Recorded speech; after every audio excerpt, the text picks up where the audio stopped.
This is Mentally Dope. Join us, Charmaine and Jasmine, two Black licensed therapists, as we build a bridge between mental health and Black culture.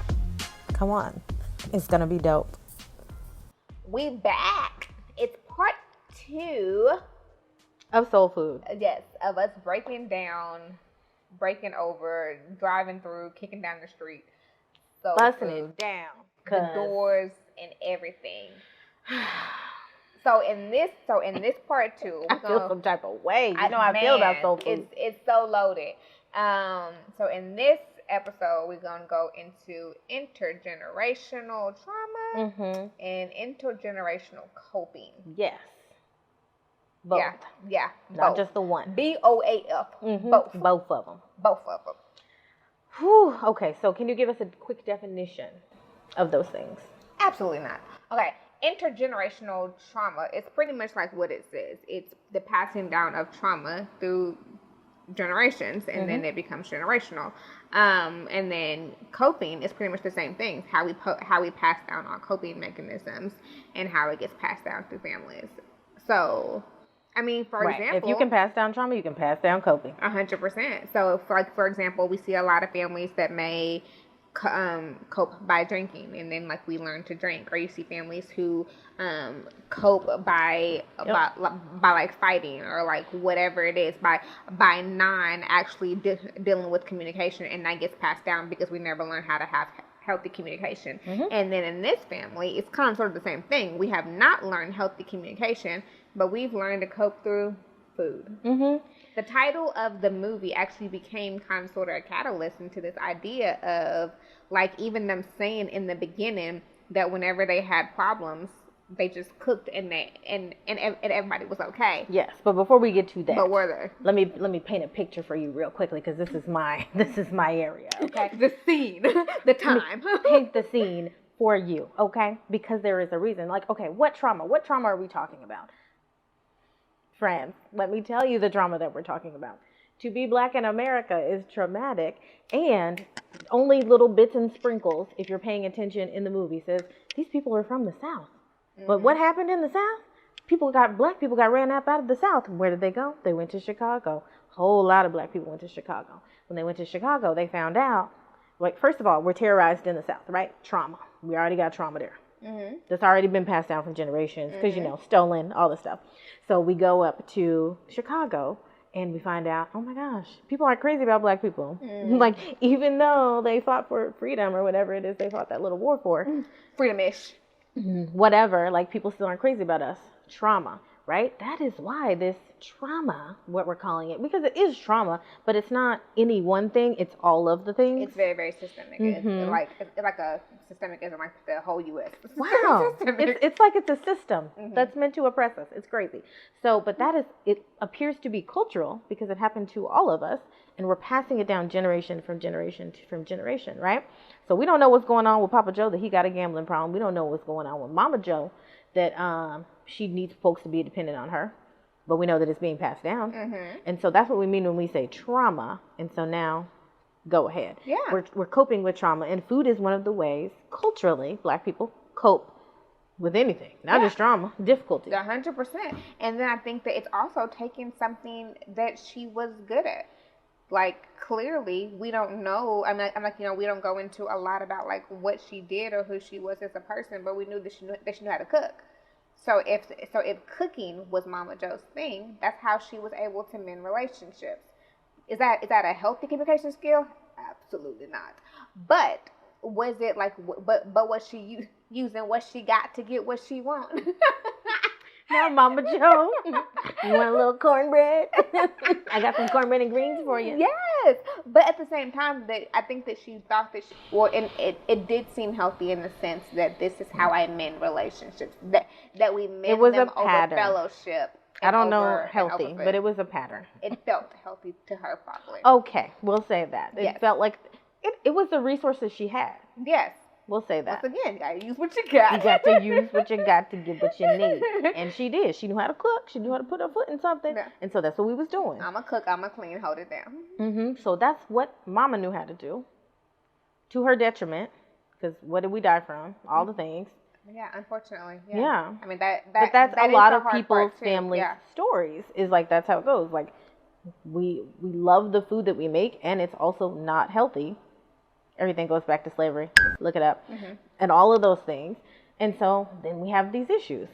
But you learn how to cope with things. I can get on my whole soapbox, girl. But families help children regulate. I'm sorry, parents help children regulate. And if parents don't know how to regulate their emotions, they pass that down to their children. The way that Mama Joe regulated her emotions is we ate. Yeah. And that's what her kids knew how to do. Or They sometimes ate. I think that we thought that we were mending the situation by creating the environment. So, you know how Not some, knowing there was more to do. yes. So, like, you know how some parents say, like, hug it out, or like, us, watch TV together. Theirs was all of them being in the kitchen together, cooking together. That's gonna I'm going fix to it. create We're just gonna this have Sunday environment. dinner. Yes, I'm going to create this environment where all four of us are in the kitchen. I'm forcing us to cook together. We have to interact and we have to use teamwork, and we're going to be okay. But here's the problem. Right, in theory, that's not a bad thing. Yes. In theory. But here's the problem that I don't care what anybody says. Things have to be identified. Feelings have to be validated. Things have to be discussed. Resolution. Hopefully, AP can put a word right here. Resolution. We need resolution. Yeah. How do we get to resolution? We need communication. We need accountability. We need responsibility. We need making amends. All of these things go towards resolution. What is not resolution is showing back up the next day and not talking about whatever happened. 100%. Acting like nothing happened. Or, your parent come in and be like, you want something to eat. That is not resolution.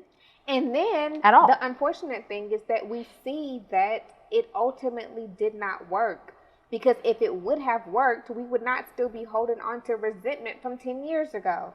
But guess what? That cornbread didn't fix it. But if it did fix it, why are Terry and Max still fighting? That's what I'm saying. Why they still fighting? Why they still at We didn't have dinner every Sunday. Every Sunday. And I'm still mad at you from 10 years ago. Oh, but I got the problem. But you never validated my feelings. We never discussed this. But because I'm still hurt, I have the issue.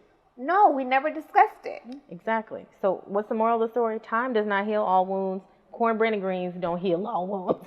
Yes. Both are true. Let's say it again. Time does not heal all wounds. That is a lie. That is a lie. They have diabetes and it's a lie. Neither mac and cheese.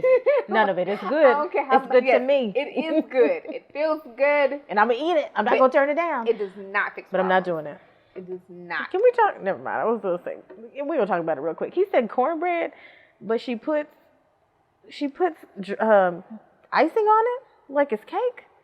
Do you remember that? No, I think he said that she put sugar in it or something like that. He said he made it real sweet, and then she put something on top of it like it was pound cake, is what he said. And I was like, what? What is that? Is that a thing? Is that they do it in Chicago or something? I don't know about that. I don't know. I'll never put no icing on no cornbread, sweet or not sweet. Yeah, I definitely. Maybe I misunderstood. Y'all let me know. Yeah, I definitely think that my mom would like to make her cornbread like sweeter so that I would eat it like it was cake.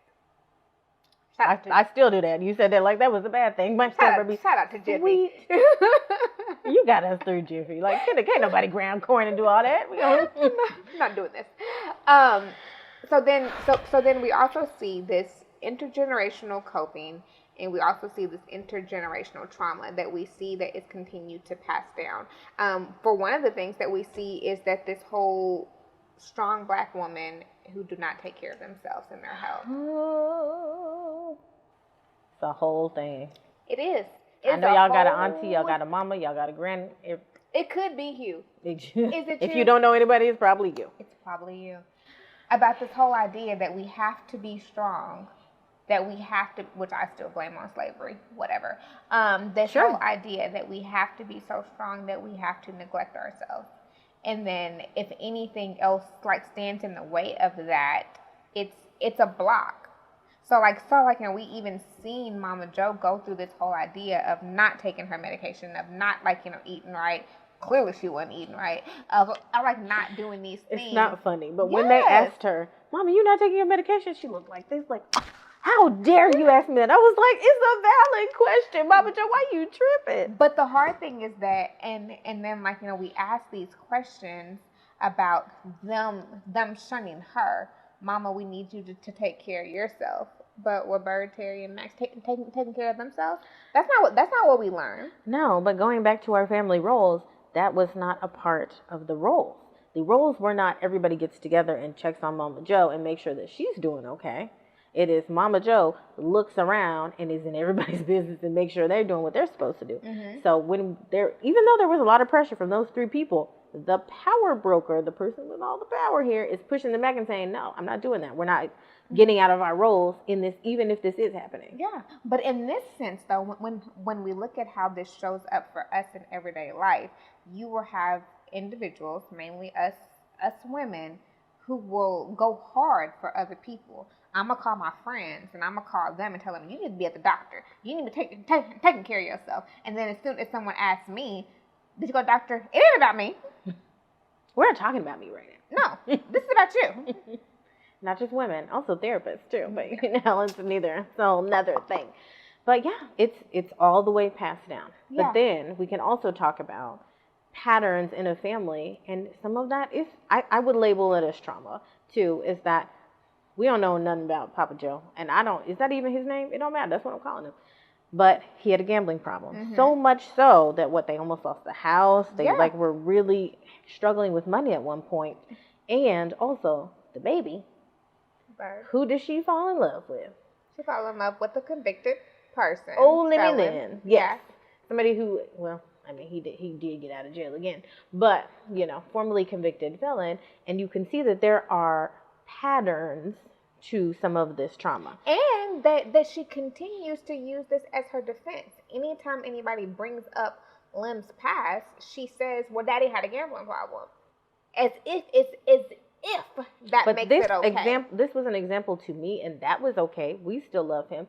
So I'm going to go, and I don't know, actively look for that or not, but like I've come and I found this thing out about this person, and you guys have a problem with it. Well, this is the way our family is. Mm-hmm. So this is what I'm going to do. Because sometimes in that generational trauma, in that sometimes we accept certain things as normalcy, and we'll see it be passed down. Like, you know, you'll see the whole idea that, well, almond cheat, so like that's okay. Like this is what I saw. This is just how it's going to be. That's not an issue.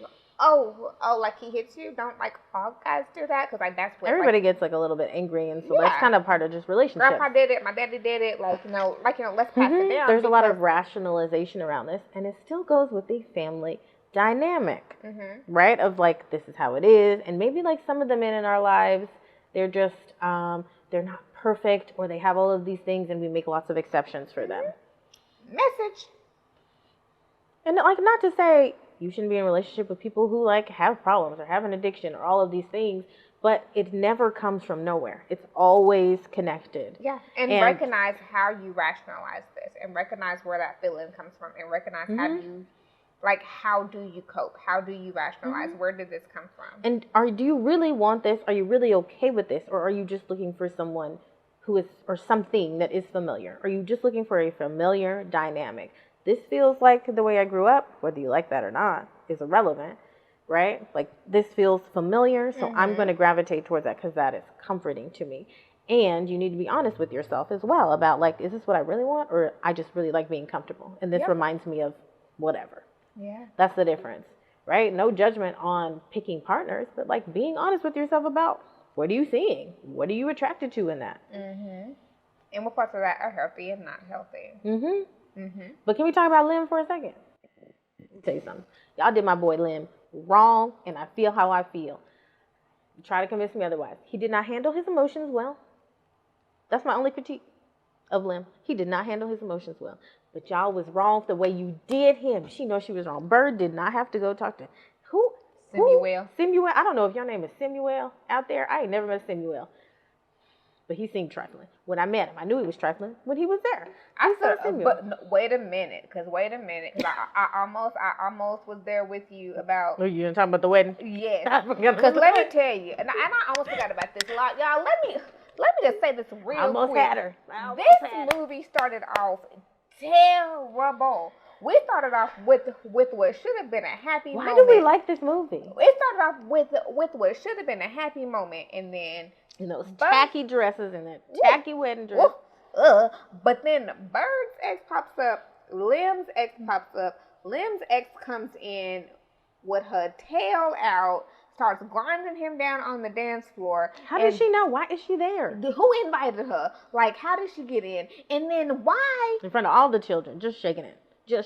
And then this was my one issue with Lim. Why were you that drunk at your wedding that you would this is me in front of my mama and my entire family and my pastor? Like, dude, like, for real?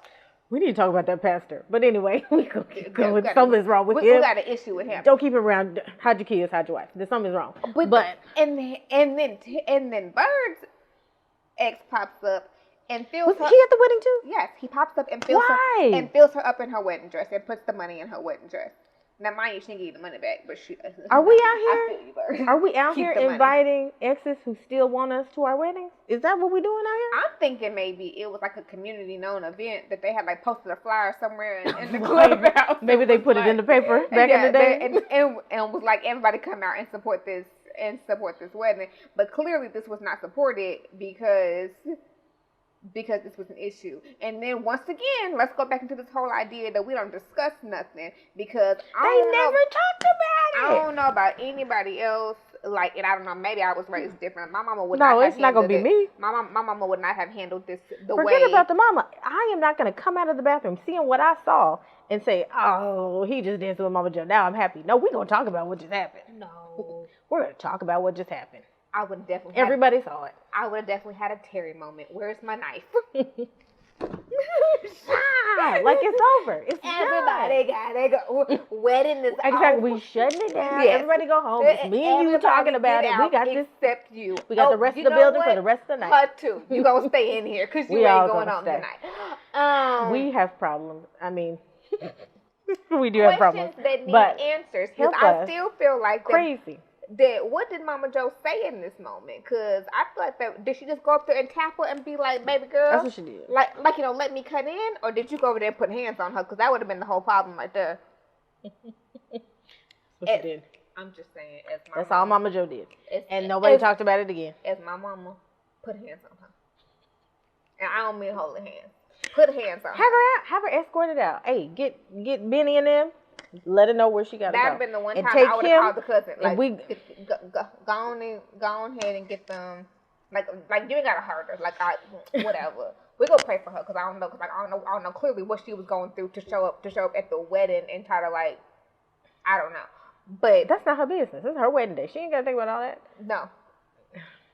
Neither here nor there. We're upset about it. It is not your place to heal people. It's not. I don't know what she was going through. Not my business. But what you're going to do is get out of my wedding. Quick, fast, and in a hurry. And it probably would not have been handled by dancing. Dancing, and emphasizing, and dancing. Nope, not doing it. Ain't no way. Mm-mm. What other questions need answers? Because I have all the questions. How was Ahmad getting where he was getting the son? Why is he just popping up everywhere by himself? In Chicago, alone, as a 10-year-old, 12-year-old. I don't know what y'all got going on. Why was Uncle Pete in that room? This is my question. That was my question. Does everybody have an Uncle Pete? I don't understand. I don't think I have an Uncle Pete, but I'm trying to figure out what I really want to know was there a bathroom in that room? Because I feel like that in most old houses, that's not how they were set up. Don't have a bathroom in the room. Yeah, so either I don't know, maybe he was in like the primary bedroom and there was a bathroom in there. I don't know, but I thought that there had to have been some times when Uncle Pete came out. So you mean to tell me that y'all as adults had not seen Uncle Pete like ever? Like, we are adults and there is a man who lives in this house. A relative, not just a man. Somebody related to us. Did Mama Joe see him on a regular basis? Did she go in there and check on him? I don't know. That sounds very, very unsafe. They fed him. That's all we know. He got meals. That sounds very, very unsafe and unhealthy. And also, for no discernible reason was he in there that we know about. He could get up and walk. He could feed himself. He could take care of himself. He picked up a TV. He's clearly agile. I don't know. We don't know what's going on with Pete. But I also don't think, I'm not shocked by it. We be doing stuff in black families. We always got a family member that's like it's a little rogue, or we don't know where they at, or they never come out. But they don't live in the house though. Some of them do. They gotta live somewhere. I don't know. If y'all got Uncle Pete, let us know about it. Who else? What questions need answers for you? That was my question. Where was Uncle Pete? Why was Ahmad just out here traveling the city by himself, or from Carmen to San Diego type stuff? Like, why didn't Terry just say no? That's my question. We've already established that. I know, Terry but has some issues. Just say no. Just say no. Hey, we got you. She got money. She could have threw money at it. Here's a hotel. I got you, baby. That is the question that needs answers, because before I let Faith come into my house and I don't trust you, I'm gonna pay for you to go to a hotel. I know the Airbnb wasn't a thing back there, but hotels definitely was. Mm-hmm. Motels. She could have been at the Motel 6. Leave the light on for her. Mm-hmm. Why did Bird ask her ex to give her husband a job? And see, I try to rationalize without things. Telling him. Yeah, I try to rationalize things and think that she was going to get caught. Like, we saw similar. I saw the kind of person that he was. He was definitely an ego type person who was going to... Did she not know as soon as he knew he had something over that man's head, he was going to show his cards? Yeah, and you also know the man that you married to know enough that he was going to flip out.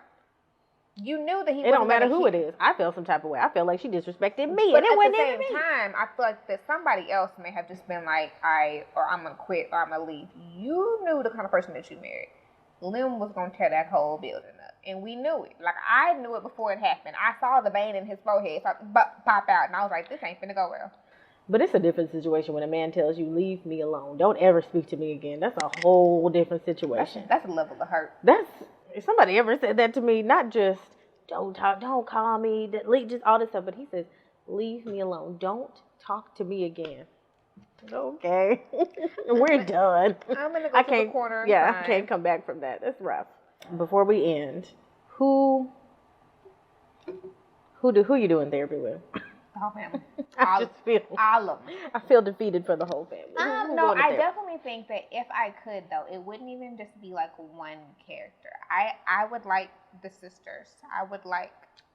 I would like. I should have thought about that. That's your move. And Bird. I do love my family sessions. I do love my sister dynamics. I definitely think that we need to identify. I think that they need to have a conversation about what their roles are. Who? I think Bird and Lily, you said? No, the sisters. Oh, the sisters. Yes. Bird, Terry, Max. I need all three of them on the couch. Mm-hmm. I think that we need to actually have the conversations about roles. We need the conversations about how they stand up. The conversations about like really like how and why they love each other. I think that there's like so much like defensiveness there because of so many years that it has blocked a lot of the love. We know that it's there. It's clearly there. Mm-hmm. But I think that because of some of these communication issues, some of these attachment injuries that have happened between them, we're not able to get there. And I would love just to be able to dig and get to the root of that so that we actually can have healthy communication and so that they actually can feel safe and secure around each other again. Definitely. And I don't know if people know that is an actual thing. Like, if two siblings are having issues, or all the siblings are having issues, that is a reason to go to therapy. There is a reason why I love Miss Tina Knowles took Solange to therapy after all of those things, because what you want to value in your family is that the siblings and the people in your family have good relationships, because the parents will not always be there. Yeah. You need to have a good relationship. So if you didn't know, that is a thing. Mm-hmm. Like, you can do family therapy with not just parents and kids. You can do it with siblings. You can do it with cousins. You can do it with anybody that is in relationships somehow. Co-workers, all the things. Yes. Just in case you didn't know. Teach on it. This is available to you. Who am I doing? Who you doing? What you doing? I think Terry would be the one that I would see. She would show up in the office. I appreciate Lim. I like Lim. I would like to do therapy with Lim because I think he'd be down for it. He'd just be like, I'm a black man out here trying, bro. Mm-hmm. Like, nobody will cut me any slack. So he seemed like he was ready. I don't know. Probably one of those two. Okay. What you doing with Terry? What you doing with Lim? I mean, I'm just really holding a mirror up to Terry and being like, do you like this? Because your life is like in shambles right now and you're actively choosing that. So like, do you like that? Mm-hmm. Or like, you're not good with that? And that part, to be able to like lay out for her, what parts of this are you choosing? Yeah, because I don't think she sees it. She doesn't know. She's caught up in this whole thing. She's too far into it. It's happening too long. She probably doesn't even know it exists that way, but it does. So that's what I'm doing with her. With Liam, there's some people that I like in therapy because I know he's not gonna say the politically correct thing all the time. He's gonna keep it real, and I'm gonna love it. Exactly. We're gonna be on the same wavelength, but I'm gonna just be like, we're gonna talk about emotional control because the level of his reaction to that, based on what happened, the emotions were justified, but the behaviors that went with that, we can't do that. Like, no matter what happened, you're not gonna be out for long if that's the way you're gonna react to stuff. 100%. Like, especially in marriage, somebody gonna hurt your feelings. And then we can't do that every time.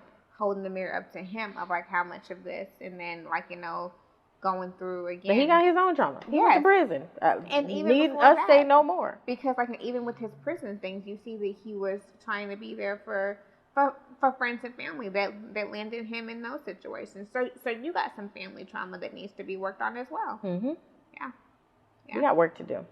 So she's gonna do family therapy. I'm gonna hit both of them. Everybody else. But once a few people of the family heal, the rest of the dynamic will change. Yes. It doesn't mean it'll be perfect. Yes. But the it will dynamic change. does change as people within the dynamic start to heal and start to change the dynamic. It's a system. So we say that to like add on a little cliche. Be the change that needs to happen in your family. Say that. You can be the one to break the generational curse, the generational trauma. You can change things up. You can add better generational coping. Yes. Too. You can change that. It's gonna be hard. It's gonna cause issues, but it is doable. And it's worth it. Yeah. It's absolutely worth it. So my thing is, I think that we all liked this movie, maybe liked past tense, because probably there wasn't a lot of representation of Black families, and we could all relate to some part of it.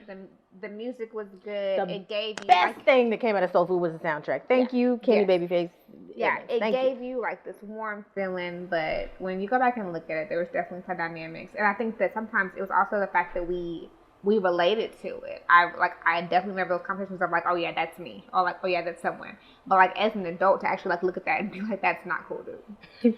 Triflin. That's not cool. Yeah. So 3 out of 10 for me, but I appreciate it. I thank you I thank you for the experience. I feel like the Jasmine over there on some Maxine water stuff. I'm reclaiming my time. I need it all back. Literally, I was like, I wasted 2 hours of my life. That was a long movie. Yeah. Anyway, we're not gonna go there. Okay. I ain't gonna talk about Black art. So yes, we still gonna support that. So we support all the actors. Like yes, love that. But it does give us something to talk about. We actually do have a part 3 to this one. We can't stop talking about it. We didn't even talk about Ahmad. Yeah, we didn't talk about Ahmad and his role. He's next. So come back again. Everybody's on the chopping block. Everybody can get it. So come back with us again as we try to wrap up. Try so hard. Yes, to wrap up Soul Food. As always, like, comment, subscribe, leave us some comments down here. Tell us about it. And that part. Stay mentally dope. Yeah. Bye, folks.